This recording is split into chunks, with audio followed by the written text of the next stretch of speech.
আমরা যদি একটু একটু একটু করে চেষ্টা করি পরিবর্তনটা আমরাই আনতে পারি। খানিকক্ষণ আগে মঞ্জুর যেটা বললো যে এরকম ঘটনা পৃথিবীর ইতিহাসে ঘটে না, যে প্রধানমন্ত্রী পালিয়ে যাবেন, বাইতুল মোকাররমের খতিব পালিয়ে যাবেন, চিফ জাস্টিস পালিয়ে যাবেন, বিভিন্ন ডিপার্টমেন্টের প্রধানরা পালিয়ে যাবেন, এরকম ঘটনা ঘটে না। অনেক সরকার পালিয়ে যায়, সরকার চলে যায়, কিন্তু সার্বিকভাবে মানে আমাদের প্রাতিষ্ঠানিক অবক্ষয় এমন একটা পর্যায়ে গেছে এবং আমরা এমন ভাবে সেই পর্যায়ে এগুলি করতে দিয়েছি, শেষ পর্যন্ত সামাল দেওয়া খুব ডিফিকাল্ট হয়েছে।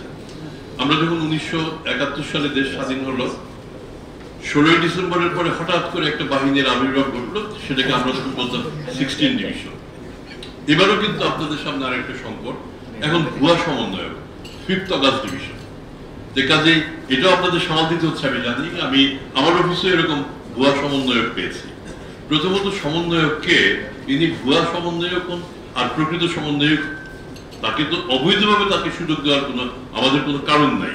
যে কাজে এটা যদি আপনারা প্রতিরোধ করা এখনই শুরু করেন, তাহলে আগামী দিনের অনেক সংকট থেকে আপনারা মুক্ত থাকবেন। এবং আমার মনে হচ্ছে যে আমরা কিন্তু একটা সুবর্ণ সুযোগ পাচ্ছি এই সময়টাতে। আমি জানি এর মধ্যে আমার সহকর্মীরাও কেউ কেউ মানে ধরে নিচ্ছে যে একটা দল ক্ষমতা আসবে, ওইদিকে ঝুঁকে পড়ি। এই ঝুঁকে পড়াটা কিন্তু শেষ পর্যন্ত ভালো হবে না। আমাদের কাজ হচ্ছে সেবাটা নিরপেক্ষভাবে সেবাটা প্রদান করা, আমরা সেই সেবাটা প্রদান করে যাব। আমাদের সামনে কিন্তু আরো বড় চ্যালেঞ্জ আছে, নির্বাচন আছে। সেই নির্বাচনটা প্রফেসর ইউনূস কমিট করেছেন যে জাতিকে একটা ভালো নির্বাচন উপহার দিতে চান।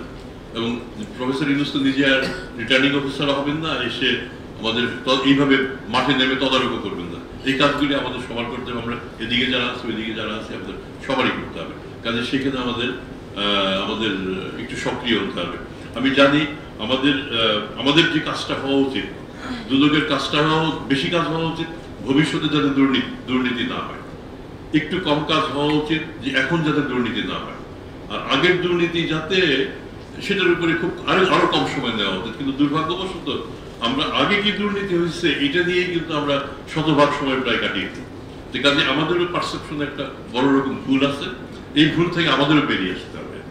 আপনারা সবাই সহযোগিতা করবেন এবং আমরা মানে অমরত্বের বাসনা করে লাভ নেই, আমরা আমাদের মৃত্যুবরণ করতেই হবে। চেয়ারের জন্য খুব মানে আমরা চেয়ার ধরে রাখতে পারবো কয়দিন, একটা না একটা সময় চেয়ার ছাড়তে হবে। যেই সময়টুকুতে চেয়ারে থাকি সেই সময় যদি কিছু ভালো কাজ করে যাই, সেই ভালো কাজটা আমাদের থেকে যাবে।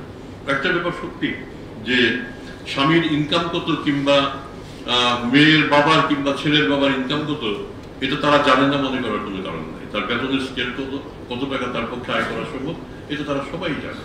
কিন্তু যখনই বেশি টাকা আসে তারা অসন্তুষ্ট হয়, তারা সন্তুষ্ট হয়। কিন্তু এটা আমাদের মনে রাখতে হবে, মনে মনে তারা কিন্তু বাবাকে চিহ্নিত করে আমি কিন্তু ঘুষখোর বাবার সন্তান।